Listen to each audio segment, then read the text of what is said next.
over the last few years that we've been doing our community initiatives of giving money to different parts of our church and encouraging them to go out, we have been in the newspaper 20 times in a year.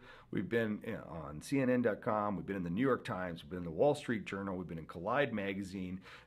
We've been all over the place. We've been on a current affair. I mean, we've had a ton of media attention, and we're a church of about 1,000 people in a tiny little town in the middle of Michigan. And so by no rights should we ever be famous or well regarded, but we've been able to get in the media a ton, and always favorably. Reporters and TV newscasters are always saying nice things about our church. And here's why. We are not promoting our church. We are actively engaged in the mission of Jesus, and that brings good news. And so oftentimes other pastors will come and they'll ask us and they'll say, hey, how do you guys get in the paper so much? And we can't get them to cover our event at all. And we'll say, well, what's your event? And they'll go, well, we're having a picnic. I go, well, a picnic isn't news. Oh, but it's a back-to-school picnic. Yeah, it's still not news.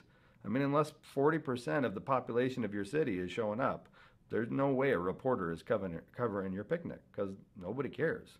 Because in the eyes of your community, that picnic doesn't matter. You know what matters is if poor people get new jobs that provide sufficient income so they're no longer poor. That's news. That's good news, man, and they want to be a part of that. If people are sick and they get access to a new kind of help because of your church, that's news, man. People want to know that. People want to be involved in that. If something like arts funding or tutoring or sports funding has been cut from a local school, and you get involved and you fill in the gap, as we did a couple of years ago, where we offered like free athletic preparatory trials to football players. So we gave them full physicals and had them get blood work done, and we covered all the costs for that as a church, and that was all over the paper, because that's us doing something loving and meaningful for people in the community. It's good news, man. What the paper wants, what the media wants, is they want to see somebody who's sad become happy. They need like a human interest piece. They need a special interest piece.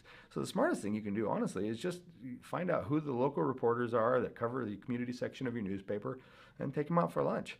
And just get to know them, befriend them, pastor them. Don't ask them for anything. Don't ask them to do an expose, or don't ask them to do a special feature on your church. I mean, don't prostitute yourself, and don't ask them to do likewise. No.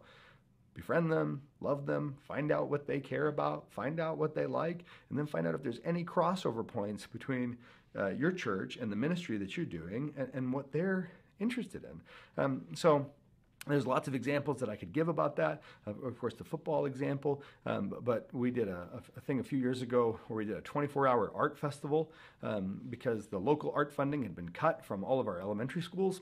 And so we gathered all of the artists in our city, not the artists in our church. I mean, they were involved too, but the artists in our city. So non-believers, believers and practitioners of alternative religions. We gathered together all these people and we did a 24-hour art festival. We said, whatever art you create in the next 24 hours and you sell within that same period of time frame, give it back to the kids, man. Let's pay for scholarships for these kids to go to summer camp, summer art camp. So we did. We had over 100 artists create art for 24 hours. They raised over $15,000 to give money back to these kids. The event was called Art Apart. We did it several years in a row, and it ended up providing scholarships for 50, 60 kids to go to summer art camp. And guess what? That made big news, because it was great, because it was exciting, because it wasn't about our church.